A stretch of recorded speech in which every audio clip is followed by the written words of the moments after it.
So I'm here doing a walking video interview with Joseph Stiglitz about the Chinese economy. What is your take these days on China? Well, China is clearly in a good position for addressing the global crisis, in the sense that it has accumulated $2 trillion of reserves. Yes. And that's hang on one second. a rainy day fund. So it has $2 trillion rainy day fund. And that's certainly a help. Yes. At the beginning of its 11th five-year plan 3 years ago, it committed itself to restructuring to become less export dependent. Yes. It hasn't succeeded so far in accomplishing that. It also, as part of that, wanted to increase consumption. Yes. More reliance on domestic savings and investment. I think we turn up this hill here. And again, it hasn't quite achieved that. I think this will be an occasion, a context in which it will provide impetus to what it had already embarked on doing. Which is further infrastructure, or? Well, restructuring their economy to be less export dependent. Yes. And particularly in the short run is going to be focusing a lot on infrastructure investment. And just like in 1997-98 crisis, it responded to the crisis by almost standard Keynesian economics. Yeah. It was one of the few countries in the region that actually followed what was taught in American textbooks, as opposed to what the IMF policies that were imposed on other countries, which were Hooverite policies. And it worked. It stimulated the economy. Economy grew about 7%. But even more importantly, the infrastructure helped lay the basis of the remarkable growth that occurred in the ensuing years. Right. Now, we're in here. Almost surely, growth will slow down, and the Premier in his talk here. Did you meet with the Premier here? No, I'm going to be meeting with him on Monday in London. I think it's over here, this one. Indicated that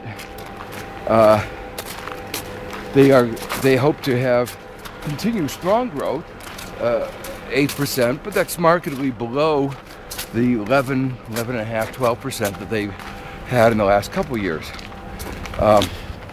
So if they achieve 8%, it will still be very strong growth, but the slowdown will obviously have global consequences and mean that the average growth rate for the global economy will be slower.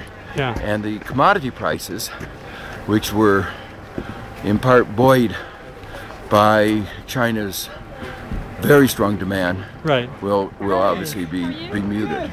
And do you think they're dealing with the crisis in the right way then?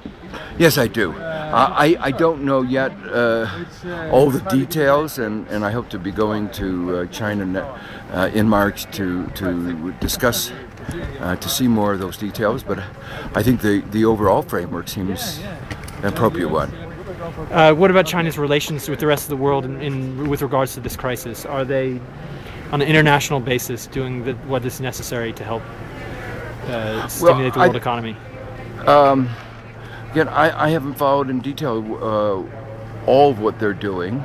Or what possible role could they play in the new context? One of the over recent years, China has played a very important role in foreign aid, foreign assistance, particularly to Africa. In fact, its contributions to support for infrastructure development in Africa exceed that of the World Bank and the African Development Bank combined. A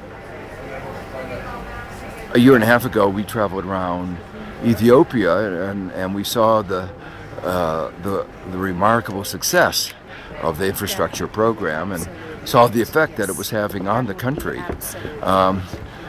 This is a time where hopefully we'll maintain that kind of assistance, particularly important because in the West there is a continuing, in the West there's a continuing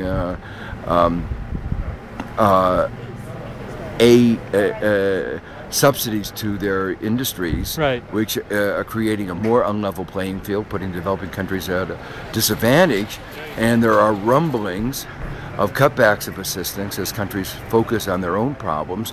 Hasn't yet happened, but it is important for all the countries that have engaged in assistance to maintain that assistance to prevent the global imbalances from growing even larger.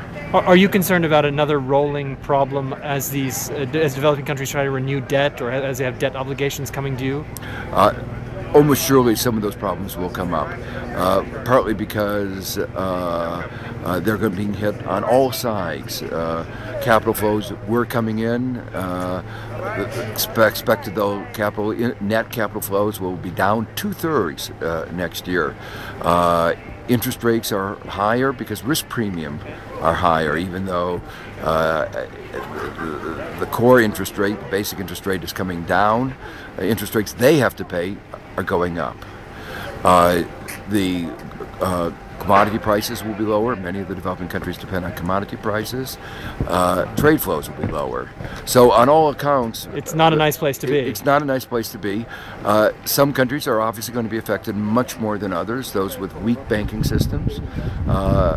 Good news is that many of the emerging markets actually have better banking practices than the United States, and so are not going to are on the banking side doing reasonably well. But when you go into a recession, all banks face problems.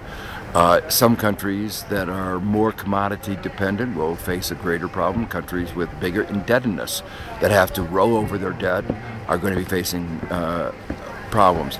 Countries with 2 or more of these problems are those particularly likely to face real difficulties. Are there any specific ones you'd highlight? They're not ones I want to call attention to. Okay. I think the market will do that on its own, but particularly in a context of credit constraints, those countries that have to refinance large indebtedness and at the same time are facing falling commodity prices, are going to be, some of them are going to find it more difficult. Excellent. Thank you very much. Thank you.